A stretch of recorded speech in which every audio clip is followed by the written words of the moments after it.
when Milarepa met the king. In the quiet solitude of Kachik Cave, the great Jetson Milarepa sat in meditation, lost in silence in the flow of the river beneath him. Several hunters approached cautiously. They stopped and noticed Milarepa just seated there calmly, glowing, oblivious. One of the hunters whispered to the other, "Is he a human or a ghost?" Feeling a strange mix of fear and curiosity, they whispered amongst themselves before fleeing. But the hunters came back. Their curiosity got the best of them, weapons drawn and eyes wide with apprehension. They decided to shoot poison arrows at Milarepa to see if it would have an effect, but the arrows bounced harmlessly off him. One of the hunters, growing angry, exclaimed, "What foul sorcery is this?" They tried to throw him off a cliff, but they found he was unable to be moved. Panic, began to spread amongst them.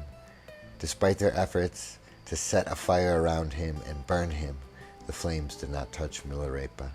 He just remained chilling in his lotus position, completely untouched by their violence and oblivious to their fear. Despite everything, Milarepa remained unmoved, a manifestation of his inner power. The hunters, driven by fear and suspicion, threw Milarepa over the edge of a cliff.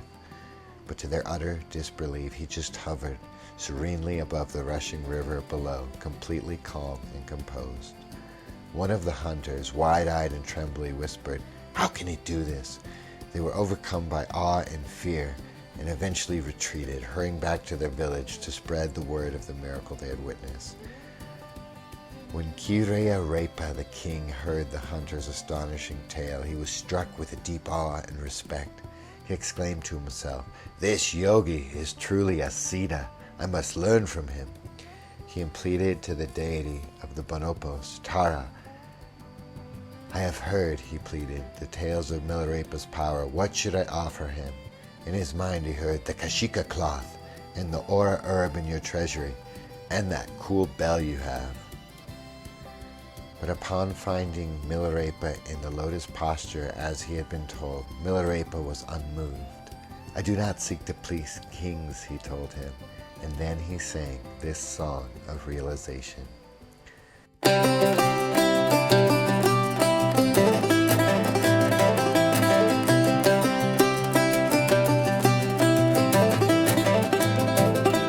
Lord Guru, I prostrate to you. I am called Milarepa. These days I have no desire for wealth. I don't make any provision of material things.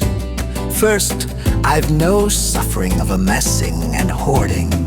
In the middle, I've no suffering of protecting what I have. In the end, I've no suffering of attachment and clinging. I have nothing, and having nothing is excellent.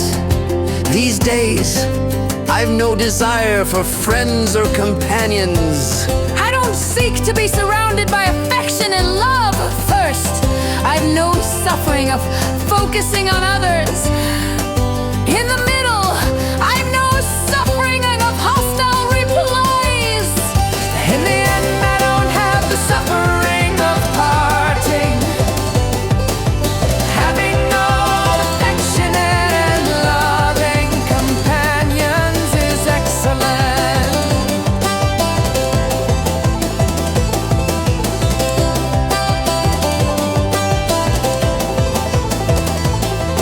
These days I've no desire for profit and fame.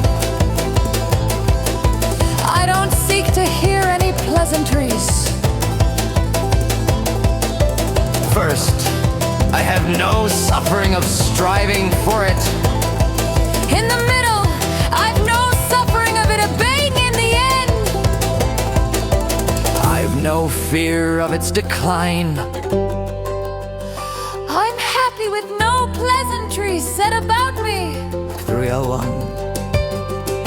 These days, I have no desire for a country.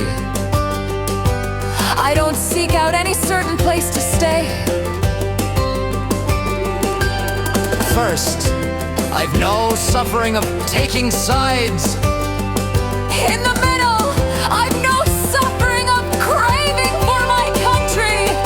In the end, I've no suffering of trying to please others, having no certain place to stay is excellent.